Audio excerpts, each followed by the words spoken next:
Acesse nosso site www.radiochicoxavier.com, instale nosso aplicativo e ouça palestras, radionovela, músicas e mensagens à voz de Chico Xavier.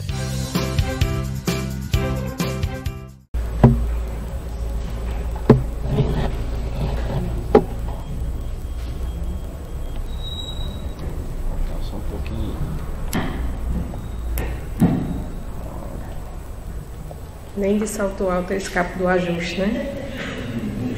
Boa noite a todos. É uma alegria muito grande estar aqui na nossa casa, né?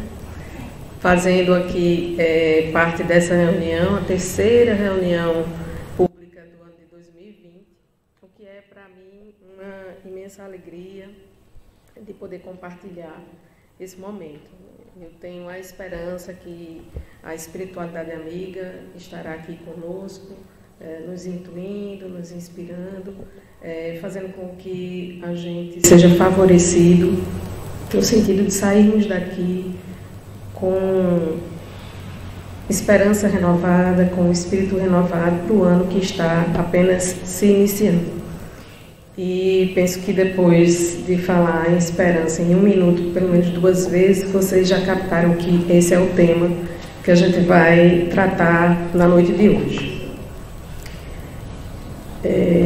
Eu tenho a forte esperança de que a bateria do celular vai garantir que eu não vou perder meu roteiro, e eu faço essa referência porque hoje já está para imprimir o roteiro, a impressora resolveu não funcionar. Eu falei, nossa, né? Como é que eu vou me portar diante desse probleminha inesperado da tecnologia? Eu falei, calma, vamos lá. Algum propósito tem nisso. E de repente, né, um viés mais ecológico, né, uma consciência ecológica maior, copei as folhas e vou aqui tentar segurar o aparelhinho e seguir o roteiro que a gente montou. Bom, quando a gente começa a pensar no tema, a espiritualidade vai trabalhando também, nos trazendo exemplos, né, provocando algumas cenas que vão fazendo a gente refletir. Então, acho que há uns 15 dias, 1 mês mais ou menos, eu assisti a uma reportagem num telejornal esportivo que falava sobre um menino de 16 anos que, com muito sacrifício, dentro de uma favela no Rio de Janeiro, conseguia dar um andamento ao sonho dele de se tornar jogador profissional, dentro de uma família numerosa, com vários irmãos. E ele tem a boa notícia de que um olheiro de um time fora do país tinha o escolhido para fazer parte da equipe. Então, apesar de todas as dificuldades, ao longo do caminho ele tinha problemas de verba para poder garantir o transporte para ele ir para o treino no clube aqui ainda no Brasil, mas foi driblando um problema e outro e conseguiu esse feito de ser contratado por esse time. No dia que ele ia embarcar, uma chuvarada lá no Rio fez o favor de derrubar o barraco, que era literalmente um barraco, onde ele e a família habitavam. Então ele ficou perturbado com isso, né? Mas a providência divina, né, garantiu via esse time que ele teria a possibilidade de ir para o contrato, né, honrar o contrato que ele tinha assinado, e o time garantiria um aluguel para uma casa para a família dele. Então ele poderia seguir tranquilo. Isso me fez ficar pensando o quanto passar por dificuldades sem perder a perspectiva de uma melhoria futura abranda o problema. O quanto ter uma perspectiva, o quanto ter uma esperança de mudança faz a gente seguir adiante. Ao mesmo tempo, isso me fez ficar pensando sobre tantos outros que vivem basicamente o mesmo problema, a mesma realidade e, mesmo estando na mesma linha de miséria, não tem essa chance. Dorme e acorda sem perspectiva, sem qualquer esperança. E aí surge a pergunta quase que natural: como é que consegue seguir adiante? Como é que consegue levantar todo dia e ir? Vamos, a vida está me esperando e eu tenho que seguir. A gente pode pensar, por exemplo, acho que muitos de nós passou pela experiência da vivência católica. E em tendo passado por essa experiência, alguma vez na vida a gente vai fazer um jejum voluntário, né? Vamos lá, por sacrifício, por penitência, vamos fazer um jejum. É difícil, né, para quem já fez, passar o dia ali só tomando uma aguinha, no máximo comendo uma migalhinha de pão, mas a certeza de que ao final do dia, ou no máximo no dia seguinte, eu vou ter uma mesa farta, vou ter arroz e feijão em abundância, né? Vou ter comida na panela, isso ameniza aquela minha dor momentânea da fome. Mas para quem não tem, a situação é outra. É o desespero de não ter como matar a fome. Tem um livro de uma brasileira que morava numa favela em São Paulo, Carolina Jesus, chamado Quarto de Despejo, um clássico na literatura brasileira, e onde ela relata o dia a dia de dormir e acordar dentro da miséria, sem ter o que comer, e todo dia ter que arranjar o prato do dia para ela e para os filhos. Como é viver assim? E aí tem uma música composta por Chico Buarque chamada Gente Humilde, e que me fez relacionar com essas vivências, né? A música diz assim, alguns trechos dela, né? Tem certos dias que eu penso em minha gente e sinto assim todo o meu peito se apertar. Eu passo por a cena, eu vejo aquela cena e meu peito aperta com aquilo. Quando eu passo no subúrbio, um outro trecho, eu muito bem, vindo de trem de algum lugar.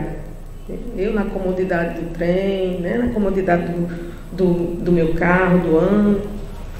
Aí ele arremata com: aí me dá uma inveja dessa gente que vai em frente, sem nem ter com quem contar.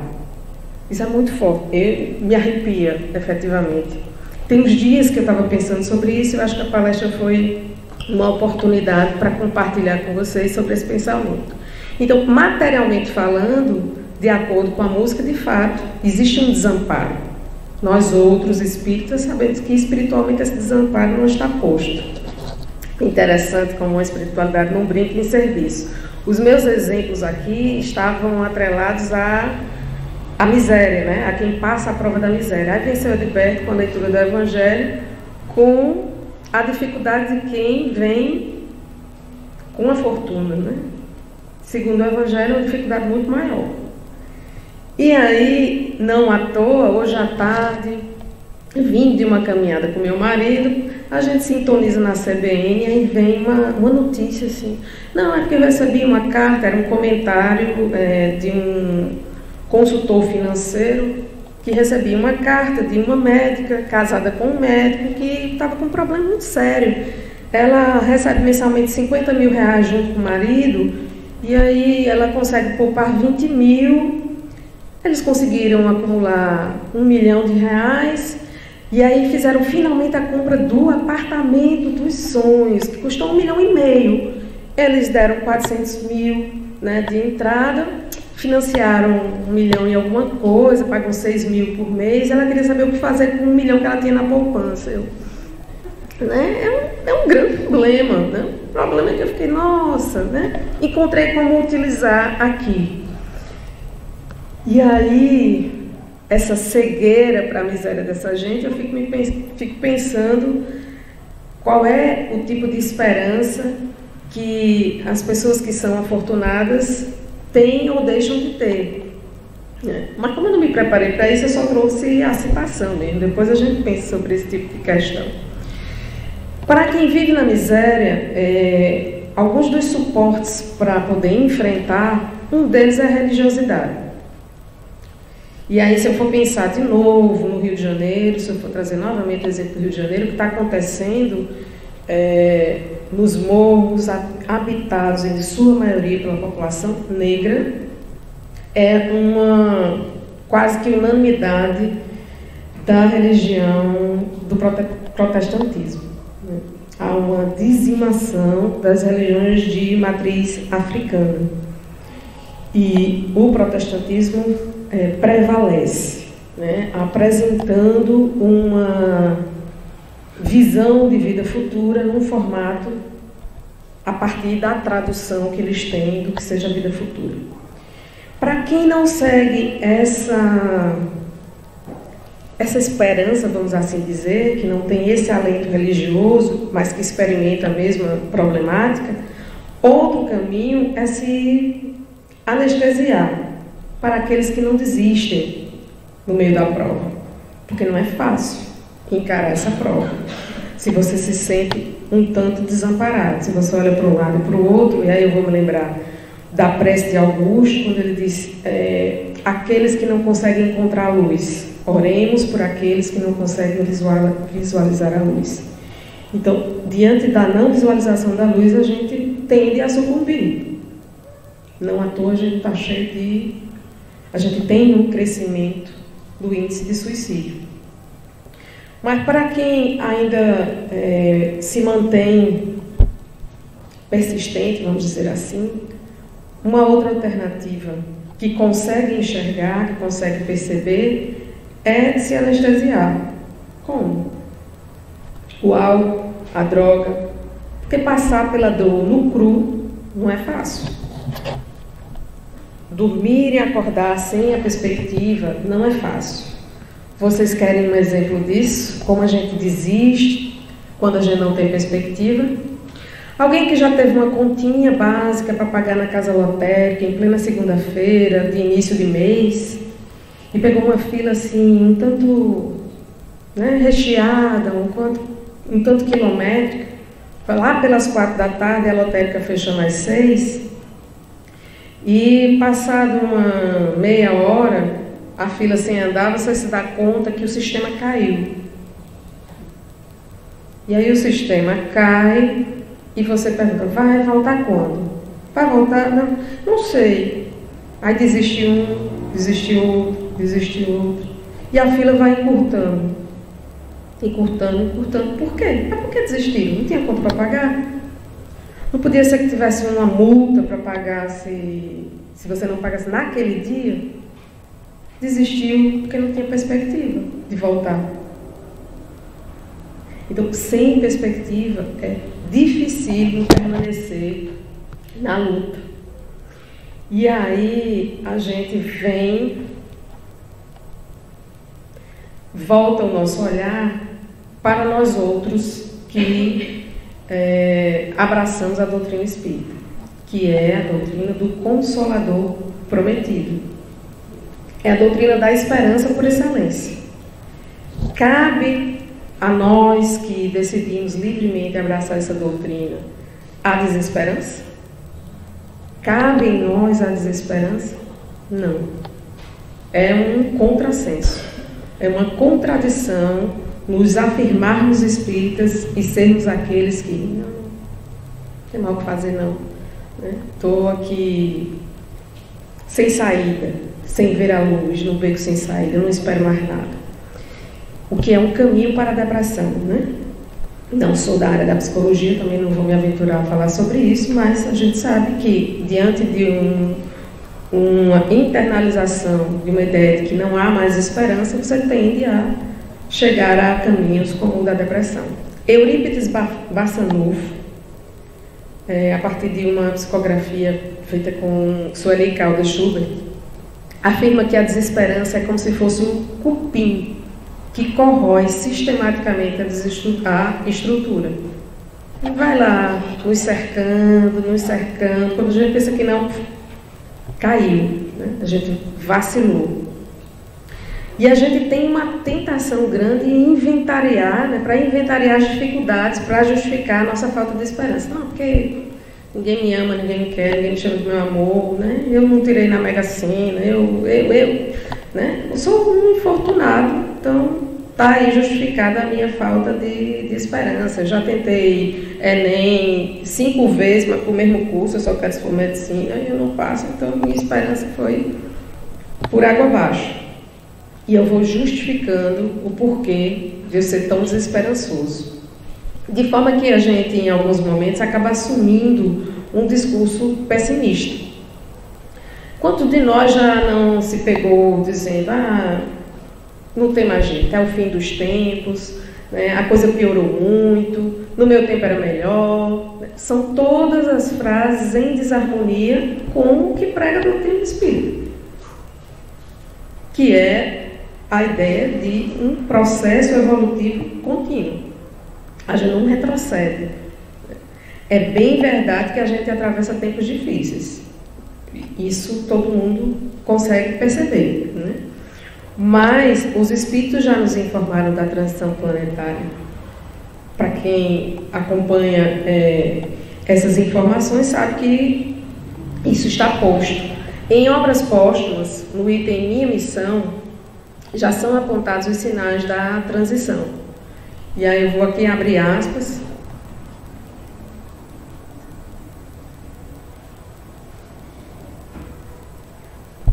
Quando ele diz: haverá muitas ruínas e desolações, pois são chegados os tempos preditos de uma renovação da humanidade.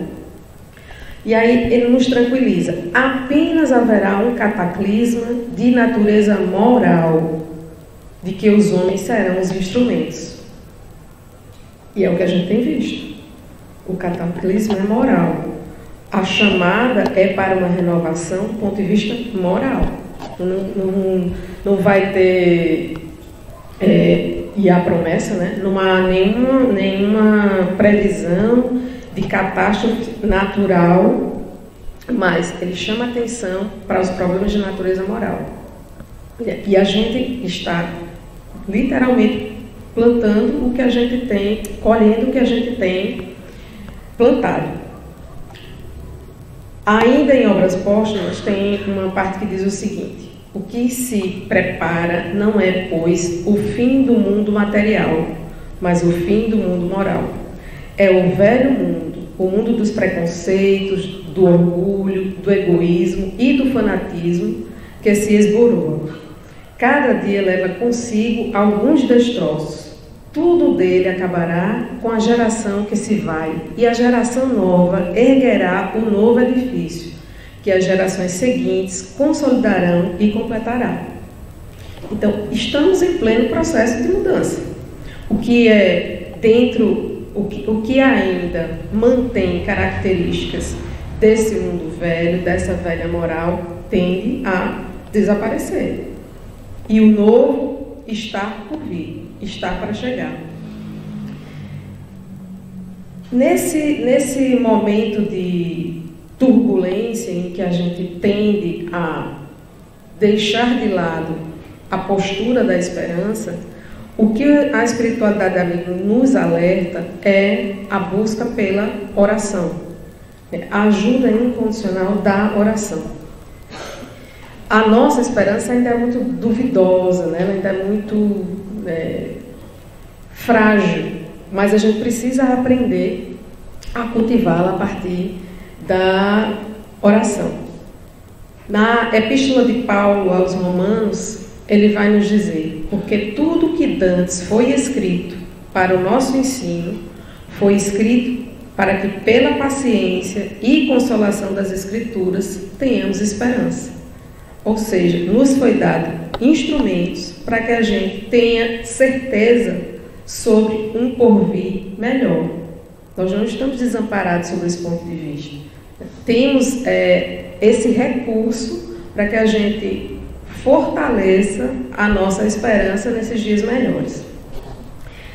Na obra Voltei, do irmão Jacó, com a psicografia de Chico Xavier, no capítulo Incidente em Viagem, ele vai narrar uma expedição que um grupo vai fazer, alguns deles pela primeira vez, em busca de um espaço mais elevado, vamos assim dizer, né? Uma espécie de colônia espiritual. Mas para fazer essa travessia, eles precisavam passar por uma espécie de umbral. E o mentor desse grupo, o guia desse grupo, alerta para cada um deles de que eles vão em direção, em busca de uma ponte luminosa que é que vai dar acesso a essa colônia. Só que até chegar à ponte, essa passagem pelo umbral exigia de cada um daqueles que por ali estavam passando uma sintonia, uma harmonia, né, uma higienização mental, a fim de que conseguissem passar por aquela dificuldade, vamos assim dizer. Porque eram espíritos sofredores, espíritos ignorantes que estavam ali vibrando contrário à chegada deles àquela colônia. E aí o mentor, em um determinado momento, chega e diz: olha, a gente consegue perceber que não há uma vibração favorável. Há aqui um momento, o que a gente consegue detectar é que há uma espécie de medo, né? Uma espécie de susto de vocês. Vocês não estão seguros para fazer essa travessia. E aí pede uma mudança de vibração para que eles consigam fazer essa mudança. E aí ele vai chamar a atenção que esse sentimento deles, ele vai chamar de inquietante média de pavor, e ele pediu para cada um dos membros calma e decisão, silêncio e prece. Essa calma e decisão a gente pode traduzir como: acreditem que vocês vão chegar lá, mas para isso é preciso se manter nessa vibração dessa crença. E mantenham-se em prece, não desconectem disso. A gente lembra muito das reuniões mediúnicas, né? Onde nos é alertado quanto a gente precisa manter a faixa vibratória. E ele pediu, chamava uma atenção ainda maior para o esquecimento das faltas. Durante a travessia, que não se pegasse com a lembrança daquilo que você errou, porque isso não iria lhe favorecer a chegar do outro lado.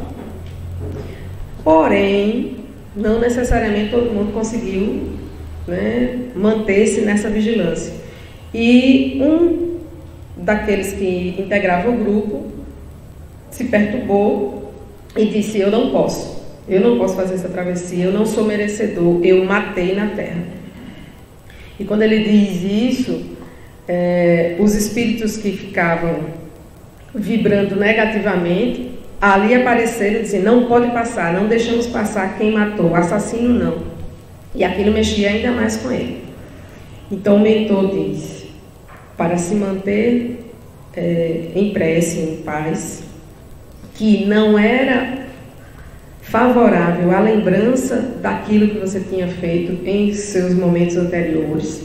Lembrando que de fato ele tinha cometido aquele erro, mas que ao longo de mais de 3 décadas estava trabalhando pela sua própria melhoria e pela melhoria da humanidade. E solicita de imediato a Jacó que ele faça uma oração.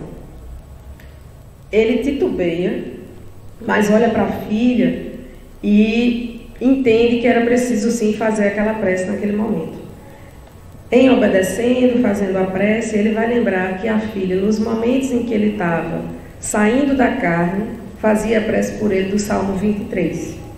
Então ele vai lá e profere a prece do Salmo 23, dizendo destacadamente: ainda que andemos pelo vale da sombra e da morte, não temeremos mal algum, porque Ele, o Senhor, está conosco.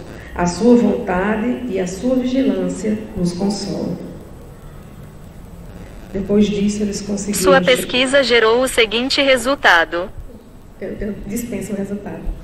E eles conseguiram volitar, chegaram na vibração necessária e chegaram ao destino pretendido, a partir desse exercício da prece, que fez com que a esperança de enxergar a ponte e chegar do outro lado fosse concretizada.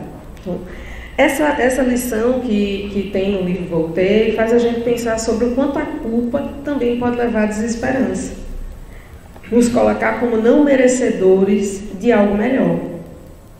e nos travar, nos emperrar para a renovação. No livro Liberta-te do Mal, uma psicografia de Joana, com Divaldo, ela vai dizer que a primeira característica daquele que se propõe à renovação é a irrestrita confiança em Deus. Então percebam, se a gente tinha aquele irmão que tinha matado em vidas anteriores, mas que se dedicou durante mais de 3 décadas para a sua reforma íntima, ele precisava confiar em Deus para seguir adiante. E é o que Joana vai nos dizer nessa obra. A primeira característica daquele que se propõe à renovação irrestrita é a confiança em Deus. E não necessariamente essa confiança em Deus vai significar que a gente vai ter uma vida tranquila sem problema algum. Não existe essa promessa.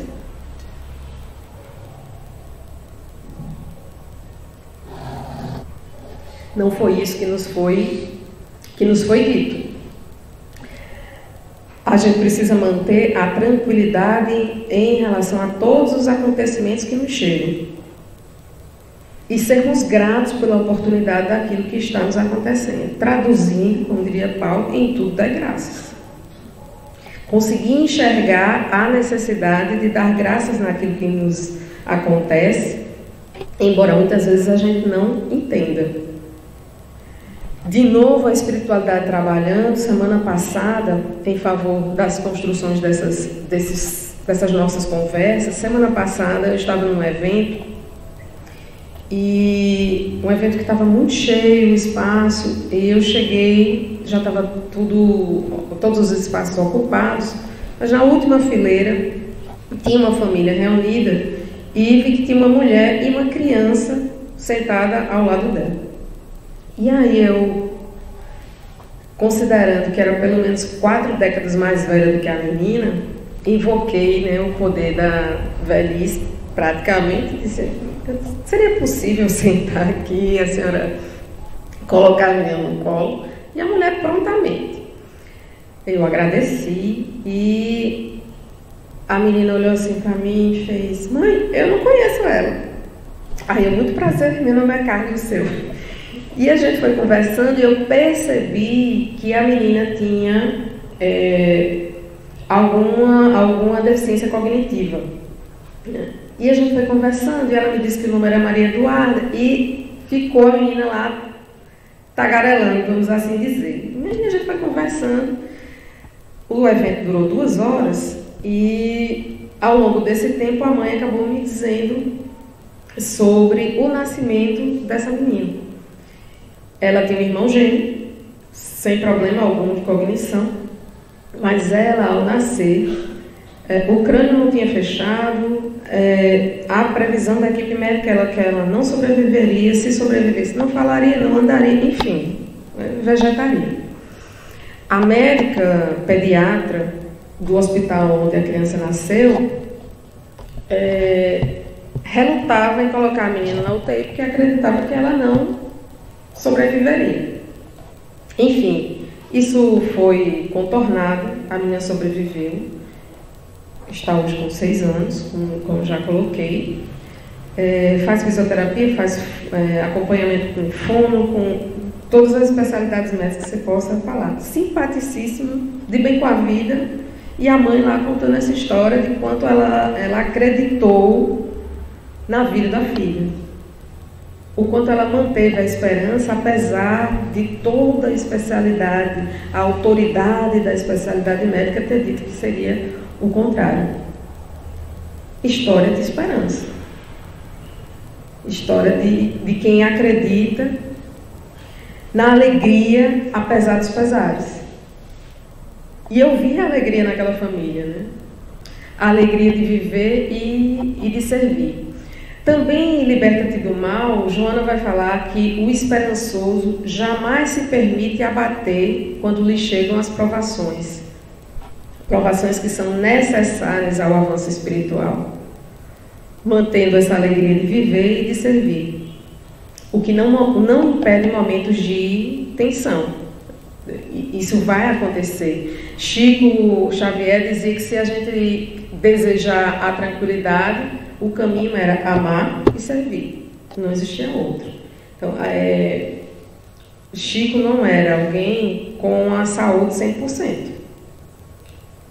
Inúmeros problemas acometiam, mas ele estava lá no centro, diariamente, fazendo o trabalho dele. E não fazendo com birra ou, né, com cara feia, fazendo, né, de fato, com o amor no coração. No capítulo 5 do Evangelho segundo o Espiritismo, Bem-aventurados os aflitos, tem lá o item motivos de resignação. E aí esse motivo de resignação vai falar sobre como é bom saldar dívidas. E que a gente precisa entender e visualizar essas aflições como uma quitação de débitos. Então é como se a gente estivesse lá feliz da vida porque está zerando, né, tirando o nome do Serasa espiritual. Deixa pagar. Né? Menos uma dívida. Estou ficando quite com esse problema. Enxergar isso, enxergar os infortúnios como um resgate, faz toda uma diferença para a gente encarar os problemas. Para a gente perceber que, na verdade, o que a gente entende como um grande problema é uma grande oportunidade, é uma grande chance, é uma grande bênção. Tem uma outra história aqui que eu vou suprimir, porque eu não quero avançar, mas está dentro do mesmo contexto. Miramês diz na mensagem Cristo Esperança, no livro Cristos, pela psicografia de João Nunes Maia, que a esperança é aquela força grandiosa que não deixa a alma esmorecer. Quando você está pensando em... chega essa força grandiosa que mantém de pé.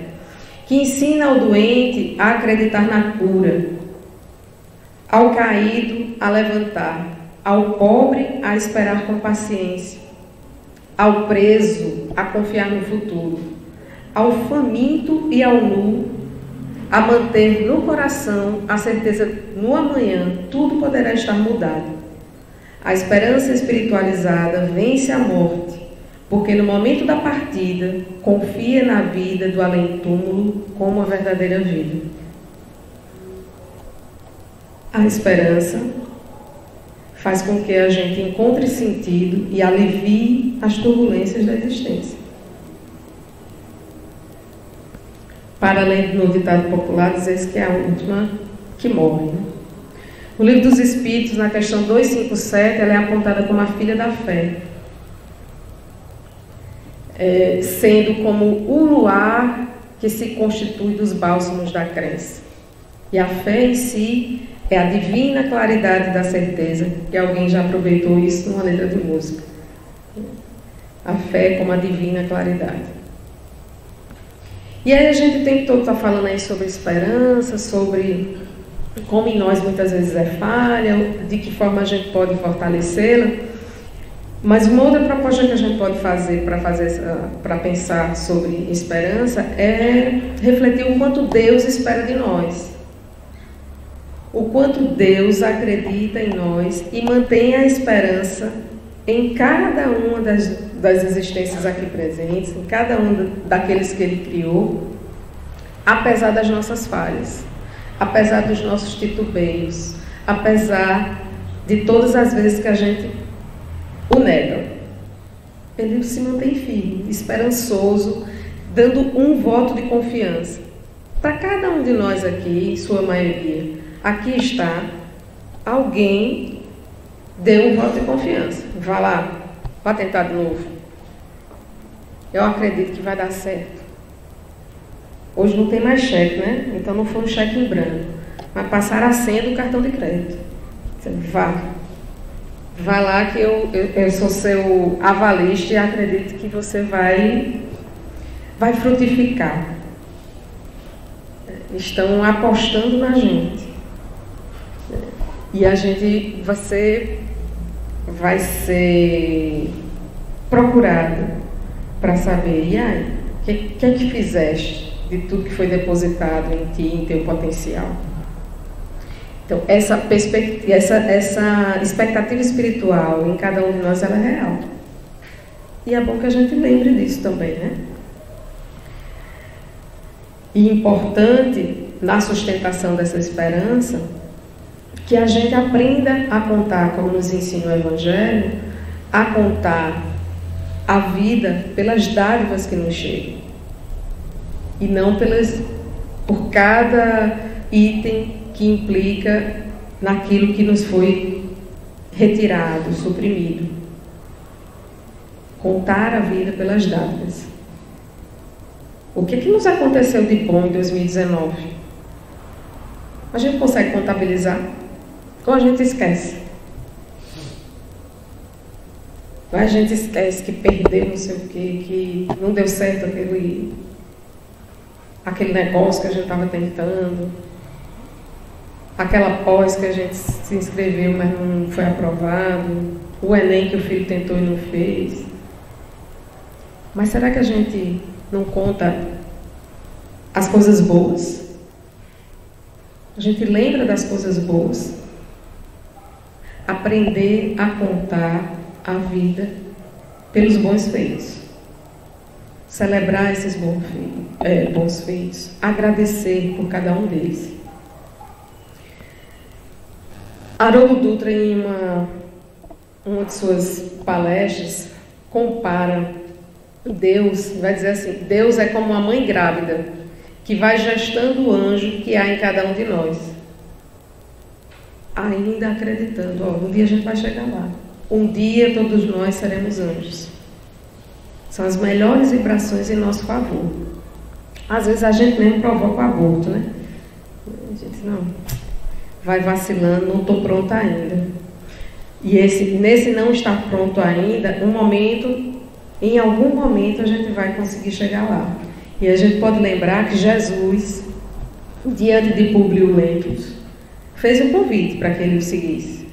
Mas disse assim, está no teu querer, agora ou daqui a milênios. O que ele fez?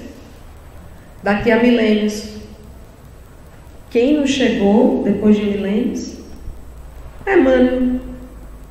Demorou, mas também chegou chegando, né? O mesmo Emmanuel, em Vinha de Luz, diz: nem todos têm o voo da fé. Nem todos podem oferecer o pão do corpo. Mas ninguém está impedido de espalhar os benefícios da esperança. O quanto a gente tem se empenhado para, a cada dia, a cada amanhecer, sermos a esperança do outro. Será que a gente faz isso? Será que a gente se ocupa em fazer isso? Ou muitas vezes eu não tenho esperança nem para mim, eu vou ser esperança para o outro. Bom, a minha esperança para 2020 é que a gente possa se empenhar no esforço pela nossa transformação moral, que é o nosso batismo no Espiritismo. Reconhece o verdadeiro espírita pelo esforço que ele faz em melhorar. Que a gente possa espalhar os benefícios da esperança para tantos quantos imaginam não ter com quem contar. Que a gente possa fazer o exercício de silenciar as faltas alheias, trabalhando nos nossos corações para minimizar os traços do egoísmo, do orgulho, as duas chagas da humanidade, trabalhar a nossa necessidade de sermos mais indulgentes para com os outros, do jeito que a gente gostaria que a espiritualidade amiga fosse com as nossas faltas.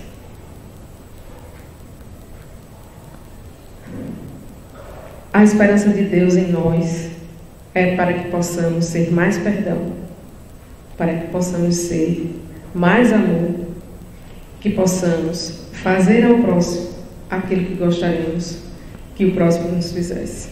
E eu vou encerrar com a mensagem de Joana de Ângeles, quando ela diz: nunca percas a esperança. Nunca percas a esperança. Haja o que houver, permanece confiando.